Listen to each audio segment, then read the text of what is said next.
আজকে আসামি তুফান সরকার এবং আসামি মাজ্জা আক্তার রুমকি এই দুজনকে তুফান সরকারের ৩য় দফা রিমান্ড শেষে এবং মাজ্জা আক্তার রুমকির ২য় দফা রিমান্ড শেষে আমরা বিজ্ঞ আদালতে হাজির করেছিলাম। পুনরায় 5 দিন পুলিশ রিমান্ডের আবেদন চাইয়া বিজ্ঞ আদালত রাষ্ট্রপক্ষ এবং আসামিপক্ষের বক্তব্য শুনে পুলিশ রিমান্ডের আবেদন নামঞ্জুর করেছেন।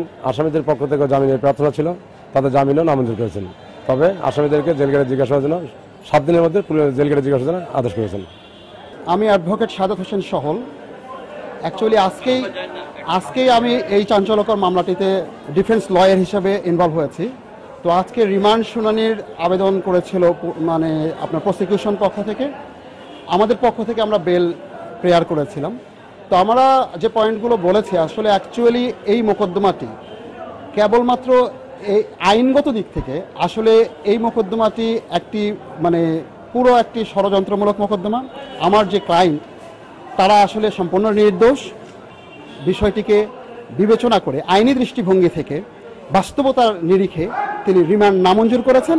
এবং যেহেতু মামলাটি চাঞ্চল্যকর মামলা, আমাদের প্রসিকিউশন পক্ষ থেকে বলেছে এই চাঞ্চল্যের কারণে মামলাতে মূল বিষয়বস্তু থাকুক আর না থাকুক, আমার ক্লায়েন্টকে মূলত জামিন নামঞ্জুর করে।